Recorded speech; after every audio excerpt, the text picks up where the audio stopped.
creating decent work opportunities for all, while maximizing the social and environmental impact of the new economy, right? So until 2020, the just energy transition concept appeared to be basically associated with the idea of decent work and the social agenda dialogue, right? In the context, of course, of the greening economy. However, what happened is that during the COP 26 in Glasgow, the parties adopted at the end of the COP this document called the Glasgow Climate Pact, right? And this document not only emphasizes the importance of creating decent work, again, the same thing as the Paris Agreement, but also call for the, and I quote, the promotion of financial flows to low greenhouse gases emissions and the deployment and transfer and support to developing countries, right?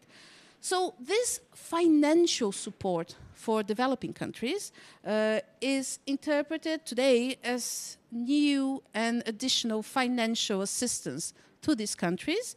And for me, it marks a new approach to the just transition concept that is distinct from the initial focus on decent jobs and the safety net that they wanted to create. Now, the conversation has also shifted to financial support for developing countries and the commitments from the global north to support energy transition in the global south, right? So today, states use this concept of just energy transition to talk about different things, right?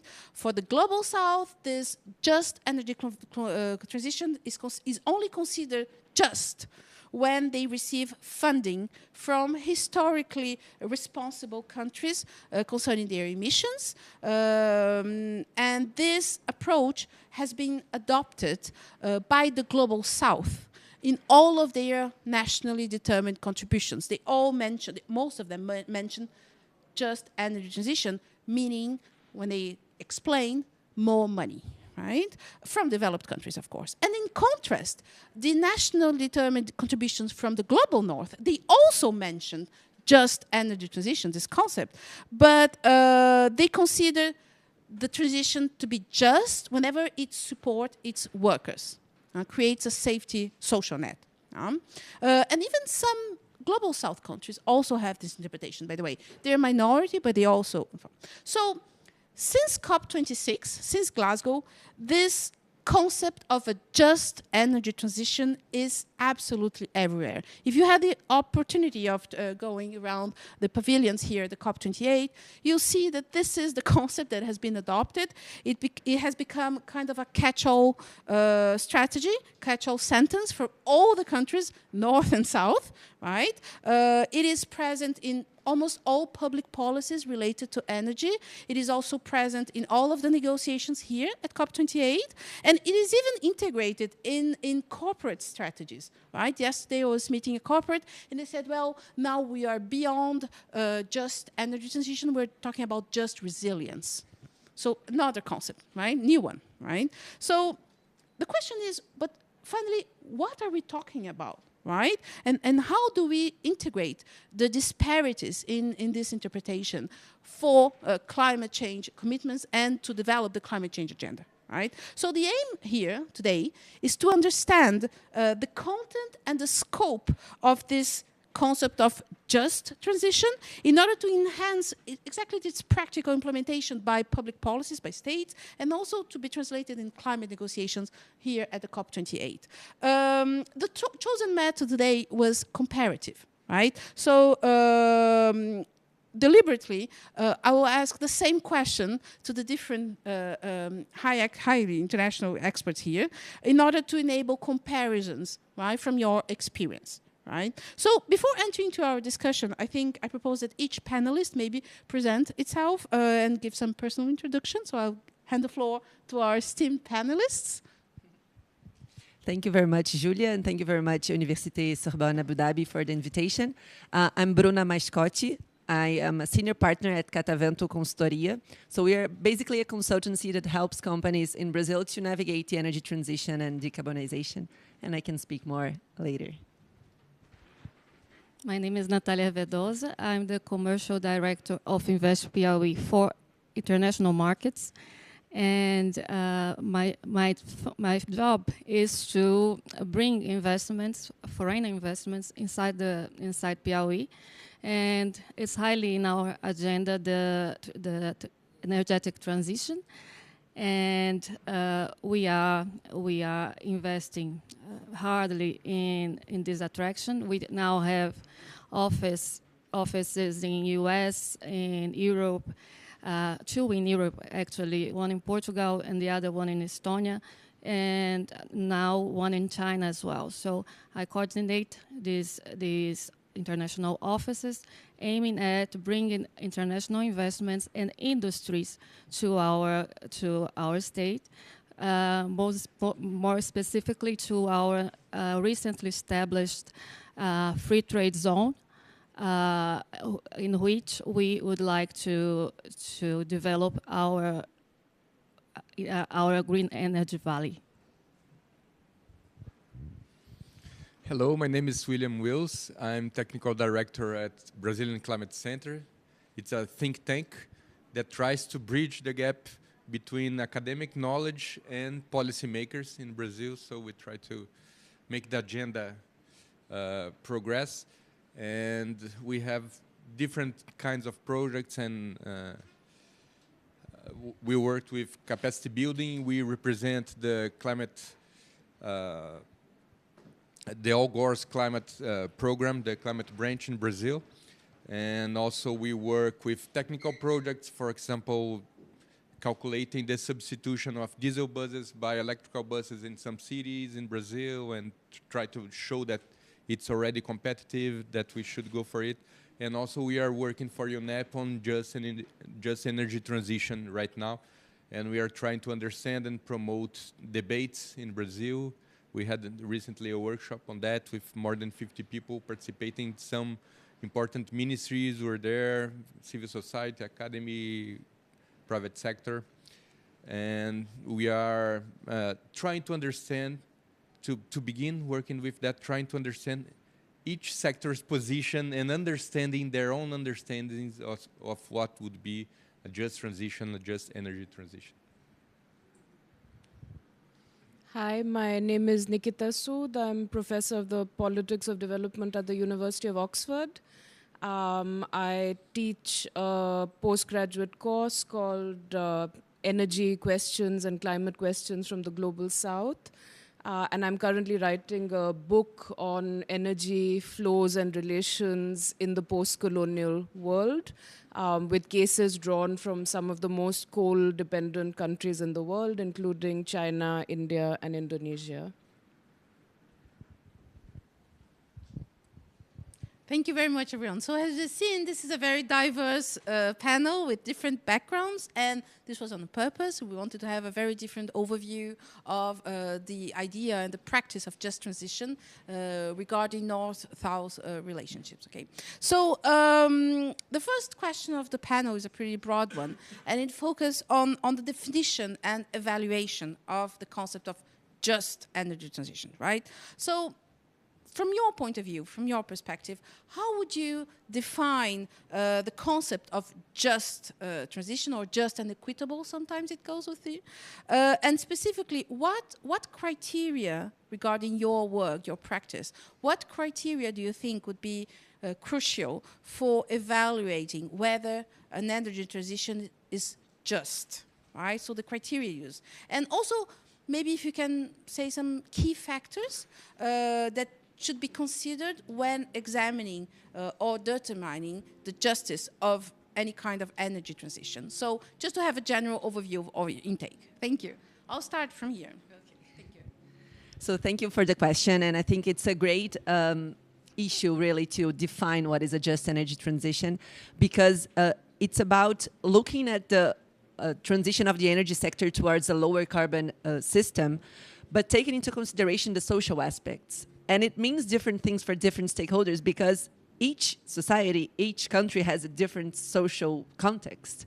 So due to this complexity, that's why we have different definitions. So if you look, for example, at coal-dependent communities, a just energy transition will mean how can we reskill those workers? How can we diversify this economy to be able to respond to the energy transition, taking into consideration the social aspect of it?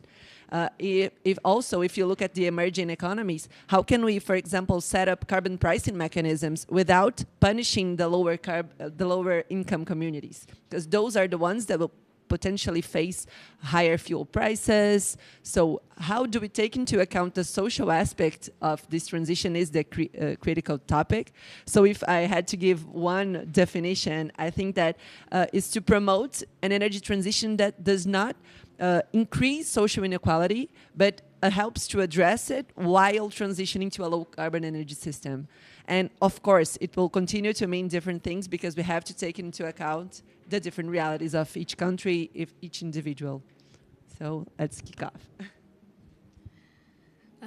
For the government of the state of Piauí, the improvement, the energy transition means the improvement of the overall life quality for the population.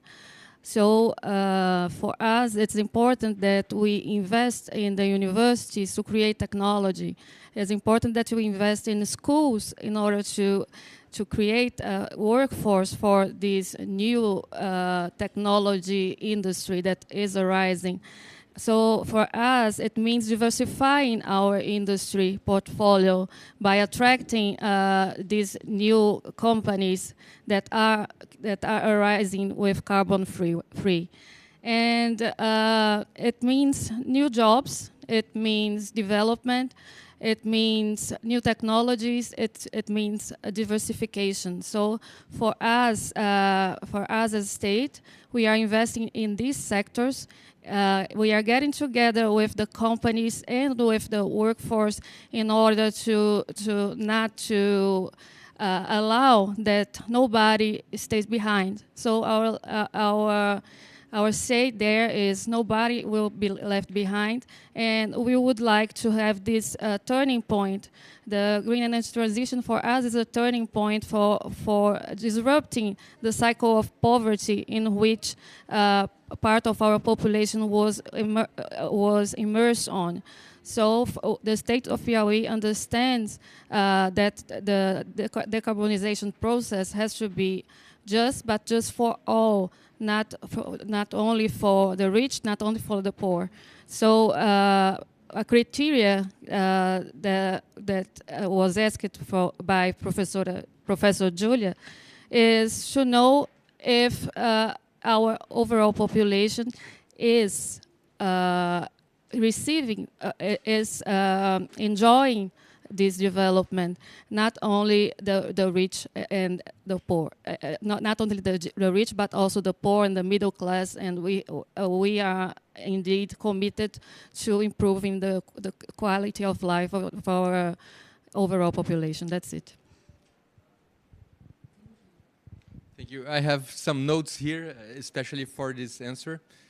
And what I'm going to say here is the outcomes of the outputs of the workshop that we coordinated. So trying to sum up in a sentence, a holistic process ensuring social, economic, and environmental fairness in transitioning to a net zero carbon sustainable economy. This involves not only transforming production, but also consumption systems, and also retraining workers, supporting communities, and preserving ecosystems. That's our conclusion of what came out from the different participants of this workshop. So I have here some key factors and criteria for evaluation. Needs to have social inclusion, participation, fair compensation and job creation, net job creation, because we will lose some jobs and create some jobs. Environmental sustainability and resilience, and some key factors for justice. Long-term social welfare improvements, inequalities reduction, income, vulnerabilities, etc. Protection of vulnerable and indigenous populations, and holistic environmental impact assessments. This is what came from the different participants, right? we have 4 major topics in Brazil related that I understand that are related to the just transition. The coal extraction, as Bruna mentioned, and not only is important to understand the problem from the workers' point of view, but also of the small municipalities that are there that depends on taxes, and they are going to be in a difficult situation when coal is not used anymore. The oil and gas in the southeast states, Rio de Janeiro, São Paulo, Espírito Santo, from the workers' point of view, and also because of the high dependency of the states and municipalities on the high taxes that the oil and gas pays, and also the royalties that they pay for those states. The impacts of the carbon market on poor population, on the power of purchase, because all prices are going up because of that. My main area of research and work is on macroeconomic modeling of carbon pricing in Brazil. So I was the executive coordinator of the PMR project in Brazil. And one of our suggestions for the carbon market is to use part of the revenues to recompose the power of purchase of the extreme poverty population. So with that, their position would not change because of that, and it would make the carbon market more acceptable. And finally, the expansion of renewables in Brazil, wind and solar in the Northeast, and the impacts on small communities. We have to invest on that. The transition is going that way, but we need to do it right. Thank you. So I'm an academic. I don't have my own position on just transition, but I like observing what different constituencies are saying. And the kinds of things I hear leave no one behind, make everyone better off without making people worse off. I find these all pretty empty, very sort of hollow, vacuous. And I think, like Julia said, everyone's using this, and now it's just become like pin the tail on the donkey, party game. Everyone's pinning different bits on different bits of the animal. But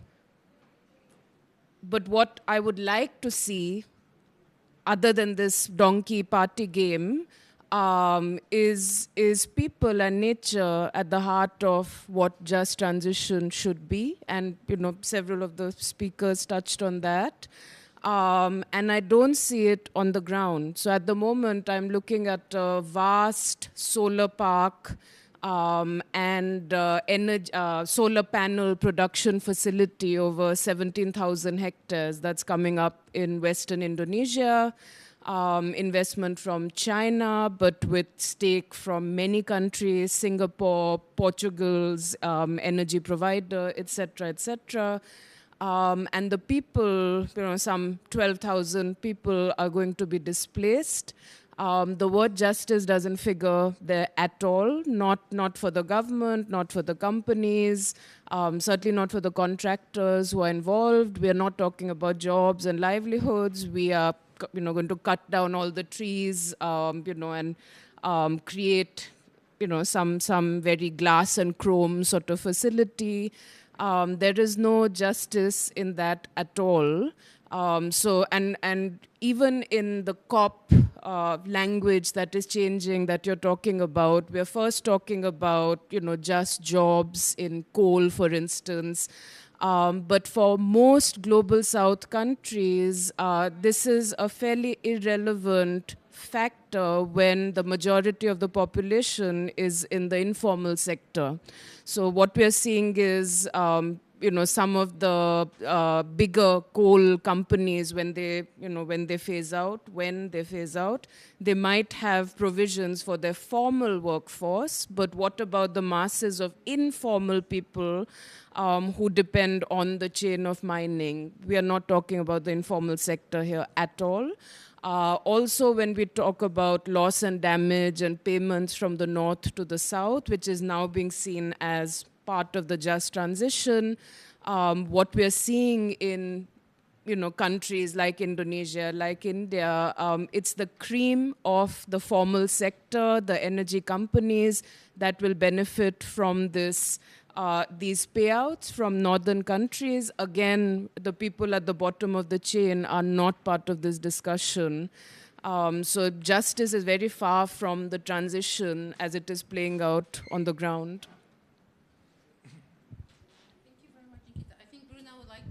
Yeah, just a quick complementation, because you mentioned a great sentence to put nature and people at the heart of the energy transition, and exactly what I've been listening here at COP28 in some discussions, not all, but it's the point, because if we don't do this, we will lose the people's support to the energy transition, and then we will lose political support, and then it will come populists again, and then we won't be able to drive the transition on the rhythm that we need.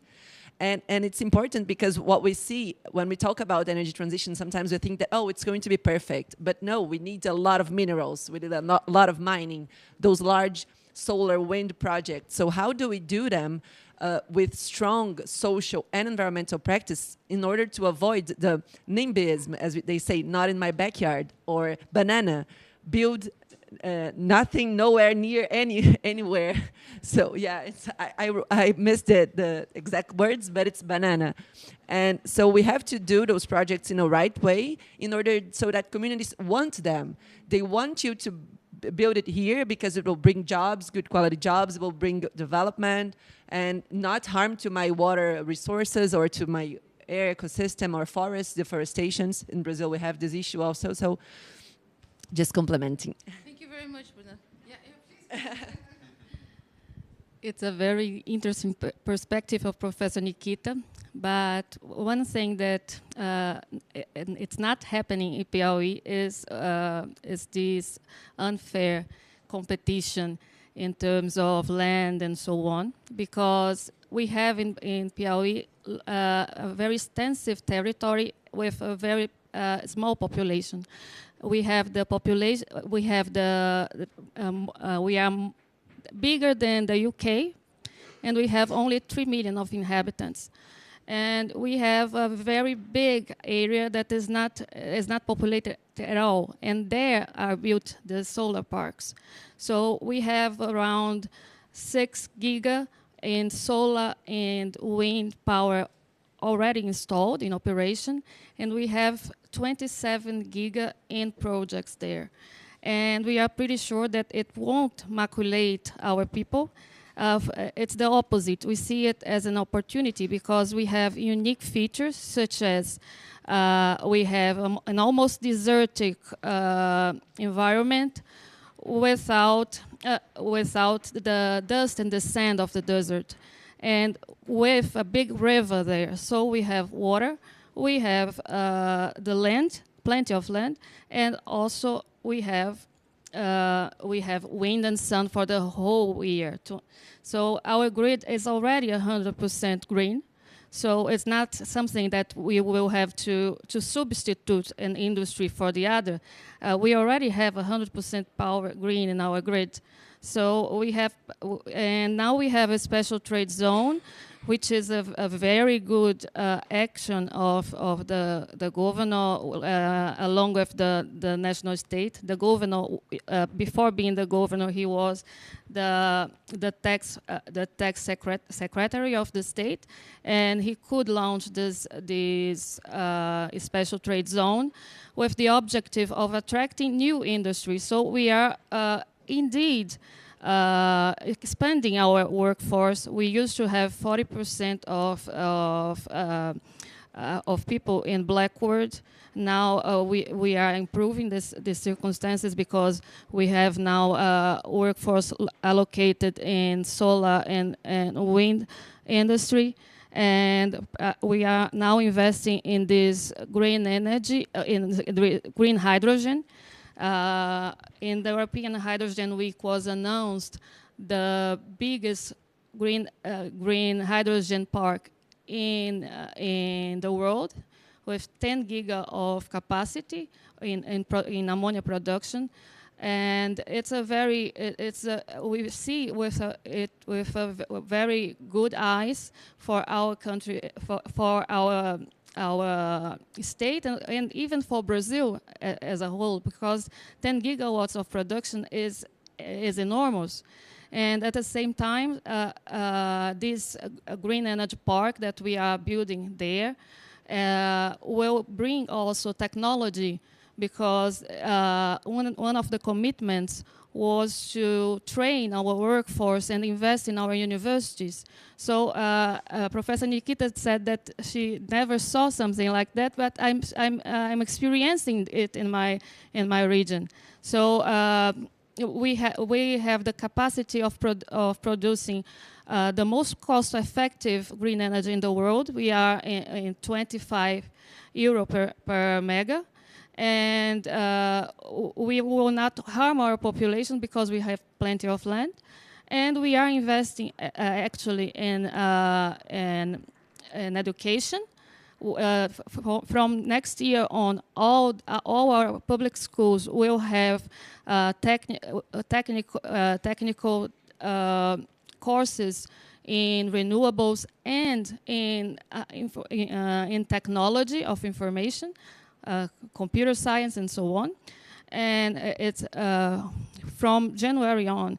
So we are indeed in line with the social justice, and our population is very happy with this energetic transition. The governor, Rafael Fonteles, has nowadays 80% of approval in his government, so he is loved by the population. So what we see is a government committed to improve the life quality of its citizens, and also a very modern way of governing, because the governor knows the importance of the industry, but also knows the importance of the population and of the workforce in the process. So it's, of course, we are not perfect, but we are working towards the just energetic transition.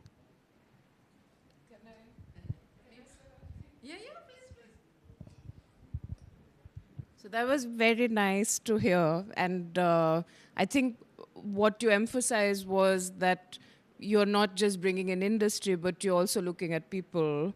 And I think every government all over the world should be doing that. And maybe you will let me come and look at your special economic zone. I'd love to do that.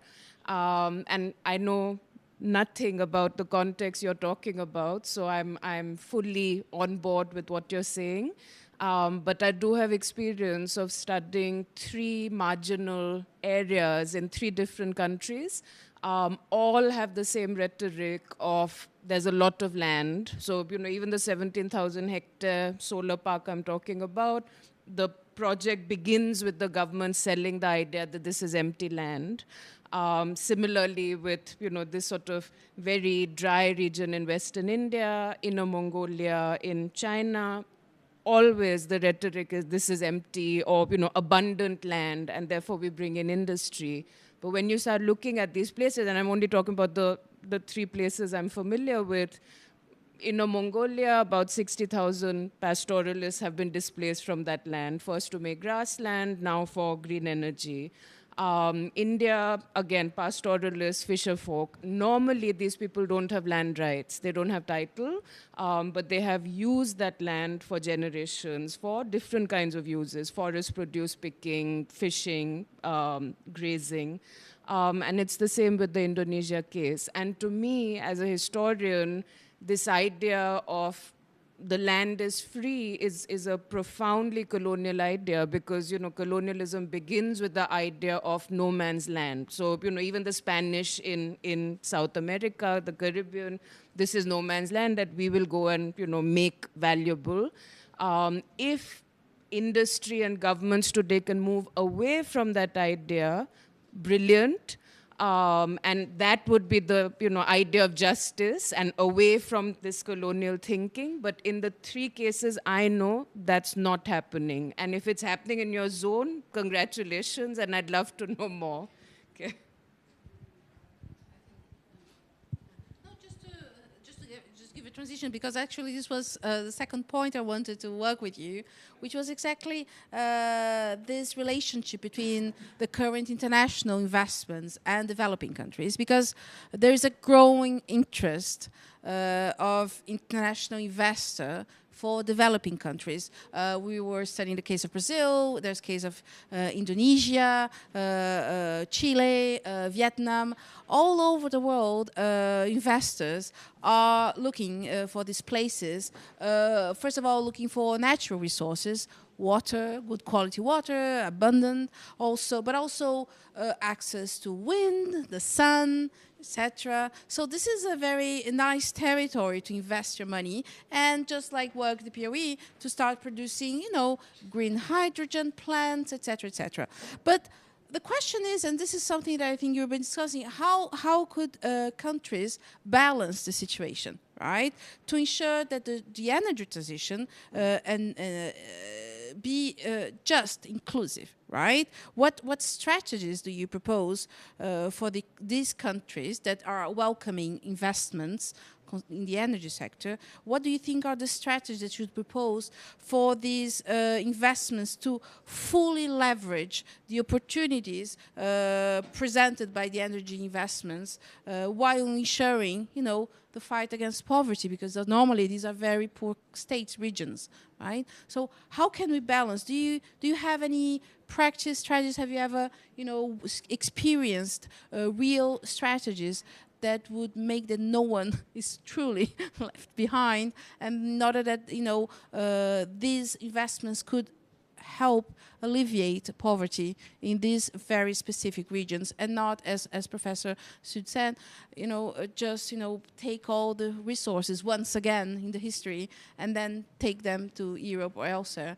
and be a real, the energy transition could be a real factor for economic and social development in these poorest regions in the world. So this was the second follow-up. I think William would like to take, yeah, please, William. Yes, thank you. I asked to answer first because I will have to leave in less than 10 minutes now, because we changed the time, and so I had a meeting right now. Well, yes, that's right. We attract in Brazil and other developing countries, we attract investments for natural resources exploration, also for renewable energy projects, and so on. And we have to take care on how those are made. To sum up what I'm going to say, I think that the objectives of the Millennium Development Goals, the ODS, what's the in English is SDGs, yes, the SDGs. We have to have the SDGs in mind when we apply for investments, and also developed countries have to have that in mind. And I think Article 6 of the Paris Agreement will bring a lot of investments to developing countries, and I think it's already considered there. SDGs are everywhere, written there. There's a lot to be discussed yet on Article 6, but I think that following this SDGs track is a good strategy, because it takes care of environment, social, and climate, and a lot of different fields that we are concerned. Okay, and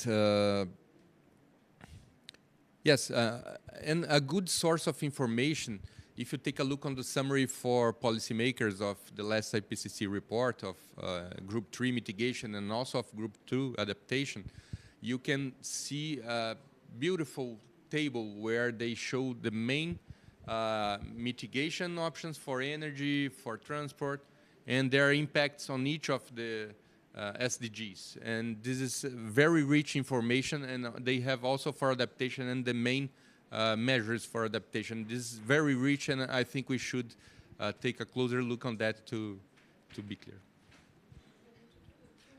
Maybe I will tell my conclusions, okay, from my side, because I will have to leave. I thank you a lot for the opportunity to be here. It's a pleasure to be here with you, and I'm sorry, but I have also this meeting. Well, from my point of view, now my point of view, not the workshop's point of view, the transition itself, it's a huge challenge as the humanity never faced before, right? old economic models left us with big inequalities, big deficits in many areas. So very far from the SDGs, okay? And what's the problem? We have to make a transition that we never faced before, a huge transition. If we put all the burden of the old models into the transition, it's going to be very difficult to complete the transition in time to reach the 1.5 or 2 degrees goal that we have. So it's a trade-off we have here. If we want to pull everybody from poverty and so on, we are not going to make the transition in time, right?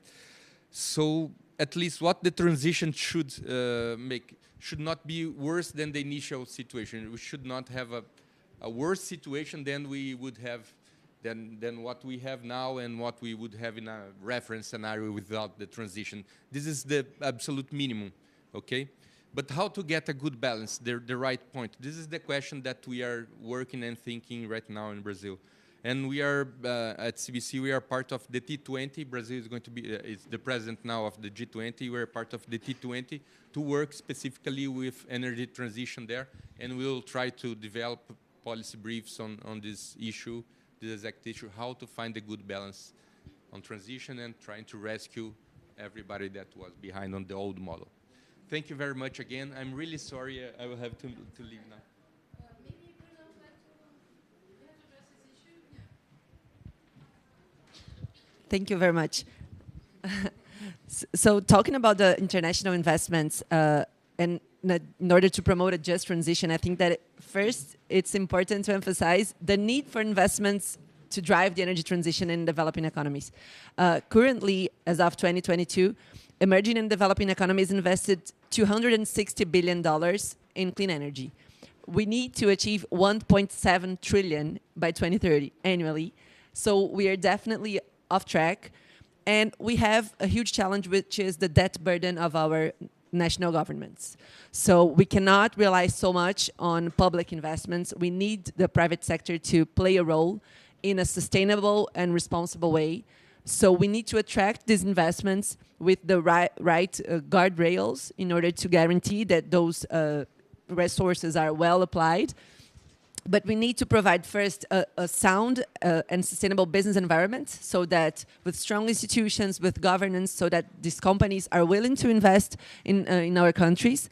Second, blended finance mechanisms so that MDBs and other international institutions can help to reduce the risk of those projects because as we see, if I'm going to invest in a solar power plant in the US, I pay 4% of cost of capital, so to return the land of the money. And if I do the same in Brazil, it's 14%. So the economics of the project are so much more challenging. And those MDBs, blended finance mechanisms, they have a role to play in reducing the risk and trying to reduce this cost of capital also. And so once we have all those mechanisms to attract the private sector to invest in the energy transition, then we come up with the challenge, but how to do so? Not only looking into the economic perspective, but also on the social and environmental to promote an actually a just transition. And important to emphasize the role, at least in most of the regions, to engage with the indigenous communities because they are the ones that are locally there that will have to face the problems and that should be part of those projects from the outset. So from the beginning, they should be heard, they should promote what they want as part of their lands in order to guarantee that the outcomes of the projects are actually sustainable and just for all. And I remember the banana, the actual phrase. So it's build absolutely nothing anywhere near anything. So banana. So that's what we have to avoid because if we don't do those projects in the right way, no community will want them close to them. Even if it's a solar and it's going to solve the climate change problem, if it's harmful to my water resources, to my local indigenous communities, banana, not here.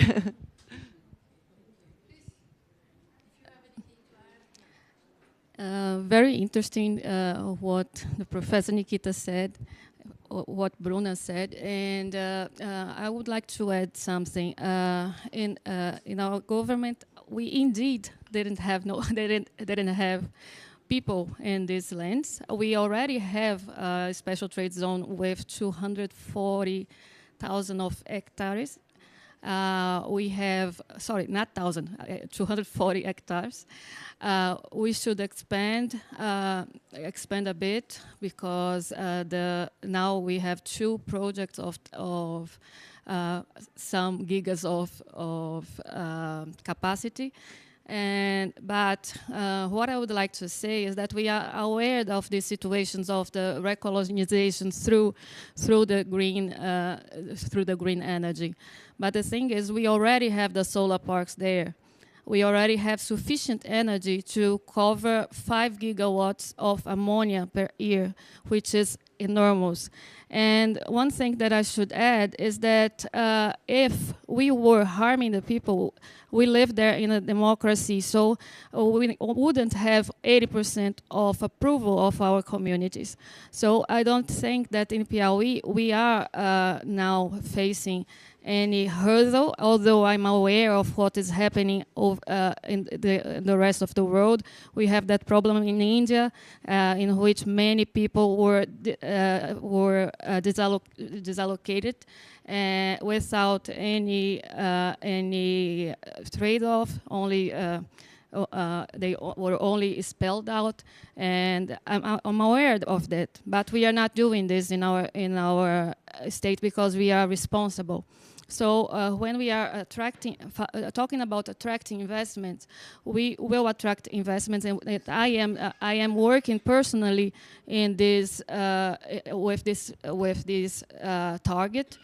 But we are attracting with a trade-off of investing in technology in our country, educating our people with the objective of improving life quality. So I am aware of this situation of recolonization north-south, but we are not doing this in our state, and we won't allow this to happen. And regarding to the north-south cooperation, it should be indeed a cooperation, because now we see that the north needs our resources, our natural resources, and it's a chance to redistribute the richness and the values in order to promote more equality around the world. So we need indeed to promote responsible energetic transition, and this is what we are doing in the state of Piauí, Brazil. On the question of investment and investors, it's critical, and I think many people agree it cannot be done without companies. Again, from an observer, an academic's perspective, I find it fascinating that the question of climate change, which is massive, is becoming more and more about energy transition. And to me, that is very telling. Because we have reduced, questions of nature, of people, of society to carbon molecules, which we will then, try and make zero carbon the way we produce energy. And the reason so many people, including at this vast conference, are talking about energy and then tacking the word justice onto that is because energy brings profit. And that is where the whole investment side comes in. I've been attending so many talks in the Energy Transition Hub, and I'm so impressed with the language they are using, the biggest energy companies in the world with all sorts of records. They're all talking the language of justice and transition. But when you boil down to what they are doing in different parts of the world, north and south, is they are there to make money. And the reason they are going to places, the poorer countries of the world, is because the profits are higher, the land is cheaper, there are fewer regulations, it's easier to get into these places than it is to make a solar park, I don't know, in California, or, a wind project in whatever, Spain. And that's why that is why for concerned people like enlightened governments or anybody, the question of justice is important, because I'm not sure the corporate sector, whose job is to make money, that's their reason to be in the game they are. It's for the rest, including for the UN, for these kinds of conferences, to ask questions around justice and then to operationalize them, because I'm not sure the corporates are sort of there to do that. No, I really like this remark by Professor because it's true, and I always think about this because I truly believe that companies have a crucial role to play in the energy transition, but they do have a profit-oriented mindset, and it's part of their job. But that's why we need strong government policies. That's why we need national commitments, regulations, strong regulations, as you said, because by themselves, just the market. I used to believe that. Now I know the relevance. Now I know the relevance of at least having strong policies that drive for the best oriented, like carbon pricing and setting strong patterns and standards of how business should be conducted in order to direct it to a more sustainable and just way. Please go. It's what I would like to add is that in Piauí we have 4 public universities. I think that the role of government in this situation is crucial, and we have a divergent government in Piauí. I never saw a government that was indeed there trying to drive the economy like our constitution says, in the part of the social order and in a part of the economic order. So what I would like to address here is that we are indeed fulfilling this role that is constitutionally defined for us. The government set up one company for this, as Invest Piauí, and we are there to be the interlocutor of face with industry. So we are talking to industry, we are talking to academia. We established a consortium of our 4 universities with 5 public universities in Portugal. We have a consortium with a university in UK and another one in Australia. And we are doing this to promote technology. So we have already mapped all the lines of researches of all these universities, and we prioritize 2, and we are working together in these 2, and the objective is keep going along with the universities of these other countries, in order to improve our capacity of promoting technology. So we are trying to fulfill every single aspect of the chain. We work along with academia all the time. They are giving us all the support needed in order to face the challenges of an energetic transition. In this company that the governor set up, all the board is composed by technical skilled people. And we mostly came from the private sector. Not despising the public sector, is not that, but it's saying that it's not only a political decision to have somebody on board. It was a competition to be there, and it was people that were nominated by the technical skills. And it's like the government is startup, and we are moving fast. In 6 months of government, we already set up this agreement with Green Energy Park to promote this 10 gigawatt valley, and we also have another partners such as Solatio, and that was promoting 5 gigawatts. And the amount of investment, the foreign investment, is huge, and our objective is to use this for the best of our population.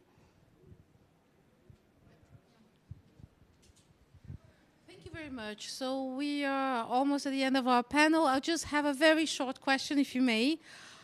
So we have been here for 10 days now, the COP28. I was wondering, just a quick, short answer. To you, what's next? How do you see that we can integrate this energy transition and just agenda within, the overall climate agenda? How do you see the future, the next challenges to come? And do you have a word of maybe hope or, maybe, a path that we're going through or should do go, or what we've seen here during the last 10 days? If we have just a general final word about, what do you see here? Thank you very much. So I don't know. I think that I'm always very optimist. So I do feel hopeful when coming home after COP28. And I think that, we still have to see the results of the negotiations, the final results.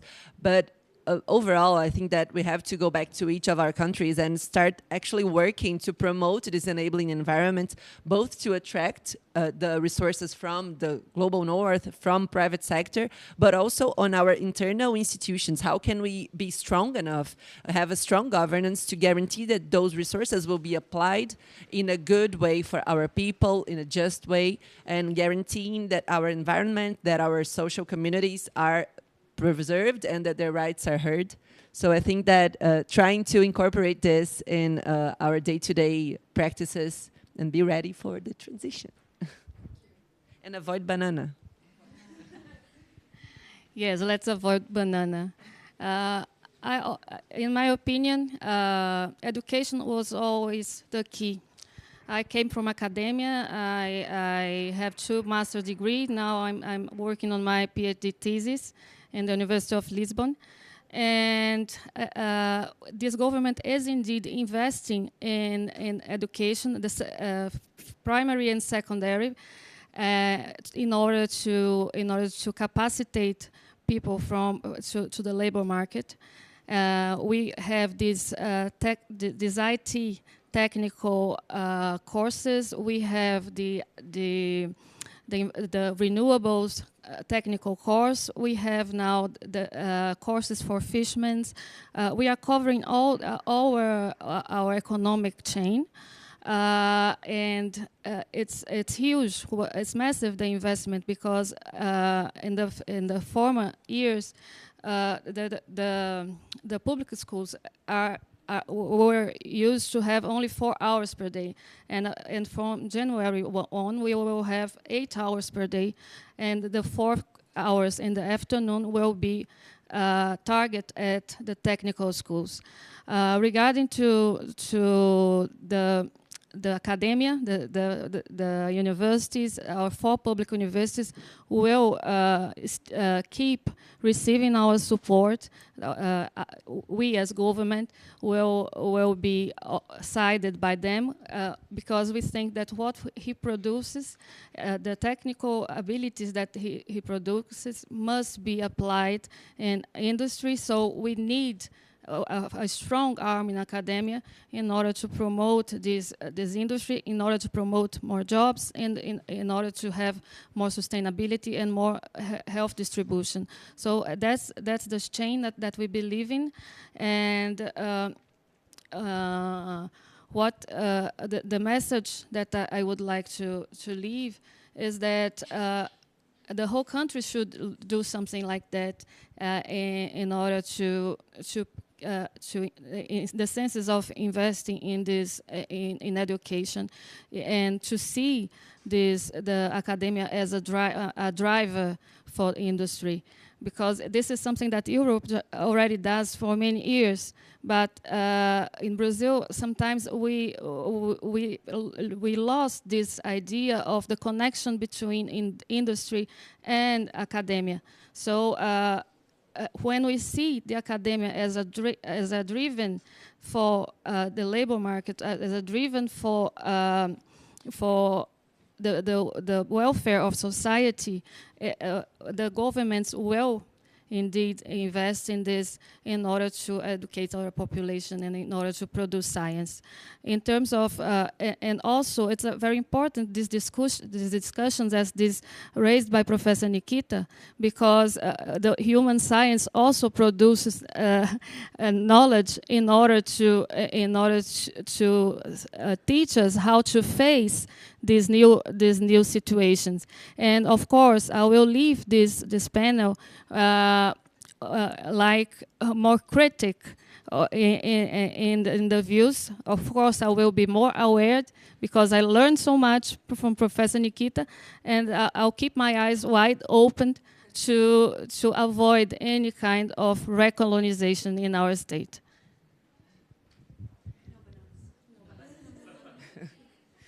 Great. I will make a prediction of what after COP and then express some hope.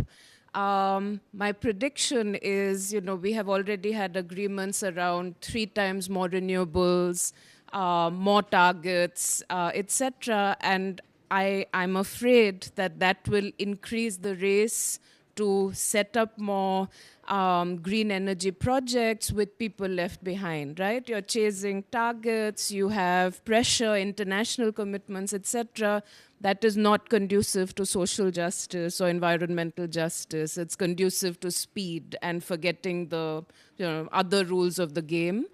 And my hope is that as that unfolds, and we're already hearing, like I was attending something on just energy transition partnerships where one of the speakers said, well, when people moved from carts to cars, so from horses to cars, did the horse owners get compensated? Did we think about the horses, etc.? So we've always had transitions. We are still going to have a transition, and we cannot take everyone along. So that thinking is already there in the policymakers. So what the job of discussions like this is to keep bringing the conversation back through all the speed and pressure and international posturing back to questions of nature, questions of people, and not lose sight of why we are having this transition and why any of this matters. It's not for the profits, it's not for the targets. It's to bring people to a better place than they were. And therefore, these kinds of discussions are important, even if they're frustrating for many, in many contexts. Thank you. Thank you so much. Thank you so much for these absolutely enlightening speeches. So actually, I will say the final words. What I did see during this panel, something that was missing out from the nationally determined contributions, is participation. Right? I don't think states are integrating participation of traditional communities or affected communities in their nationally determined contributions whenever they talk about just transition.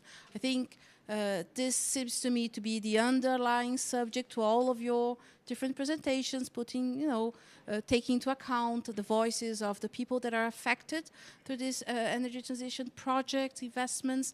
I don't think I have seen it yet in the negotiations or commitments. This is something that must be studied a little bit more, but I think there's something that really a nice outcome from this debate. Thank you so much for coming. I know you have very busy agendas. Thank you so much for taking your time. I thank you also, all of the people here around this table. And please do not hesitate to reach us if you want to further the conversation elsewhere. Thank you very much and have a very, very nice day. Thank you.